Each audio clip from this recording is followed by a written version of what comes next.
You are getting ready to listen to the voice of Dr. Rhadi Ferguson, 2004 Olympian, four-time national judo champion, Brazilian jiu-jitsu black belt, author, speaker, and coach. What's going on? This is Dr. Rhadi Ferguson, and welcome to another edition of Coffee with Rhadi. I get a lot of questions all the time about how did you pursue your PhD while you were training for the Olympics? How did you write all these books? How did you create all these DVD programs and video programs? And how do you keep up this insane schedule while, still rearing two kids?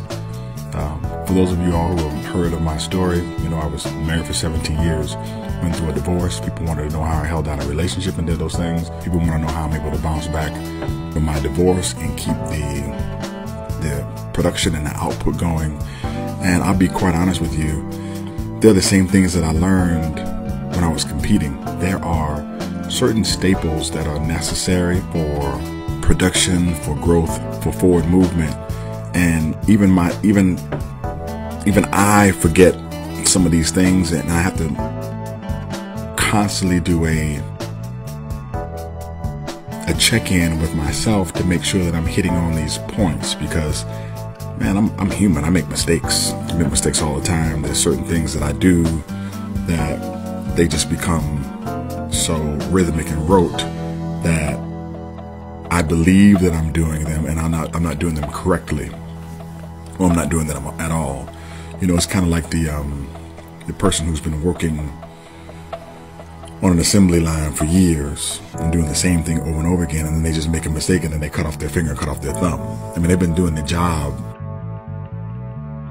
for years. They know how to do the job. But sometimes the mindless iterative process of just doing that job causes you to overlook some things, sometimes get lazy, or sometimes not pay attention to detail. And then mistakes or accidents in your life happen.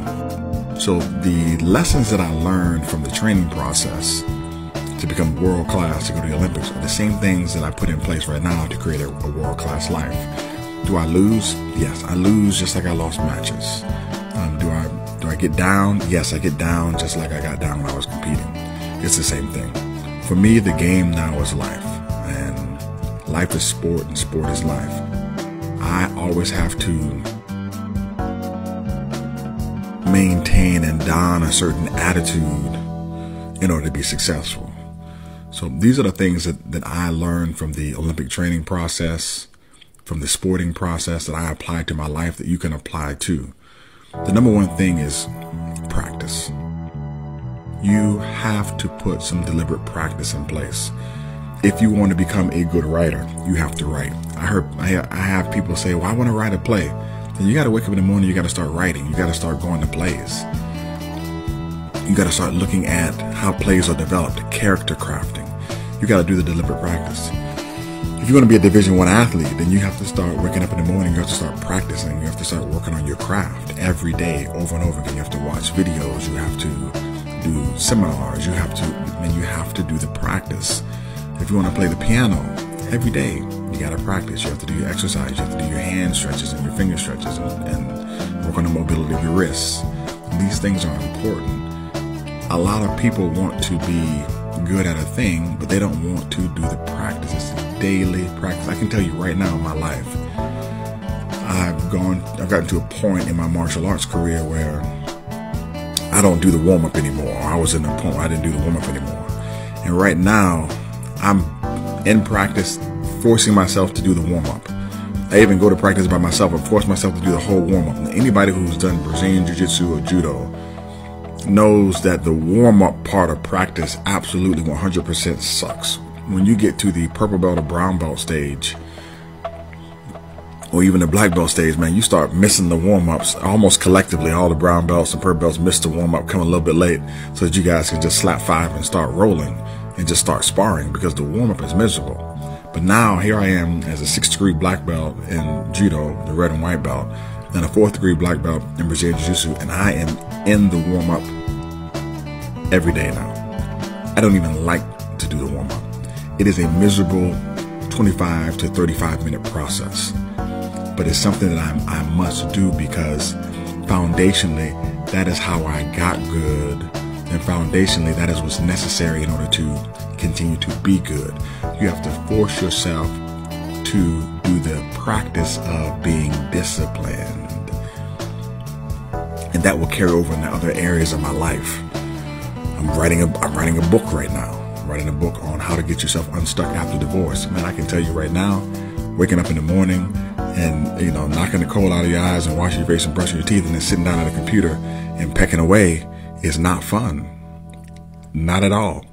Do I like writing? Yes, I like writing. Do I like writing all the time? No, I don't like writing all the time. But here's what I know from finishing a dissertation. Reading is not writing. Researching is not writing. Studying is not writing. Thinking about writing is not writing. Writing is writing. And if you're going to finish a dissertation or a paper or research or anything, you're going to have to sit your behind down and write. So you got to get up in the morning and you got to get at that computer and you got to write. I don't care if you don't have anything to write. Just sit down and start writing out. Row, row, row your boat gently down the stream.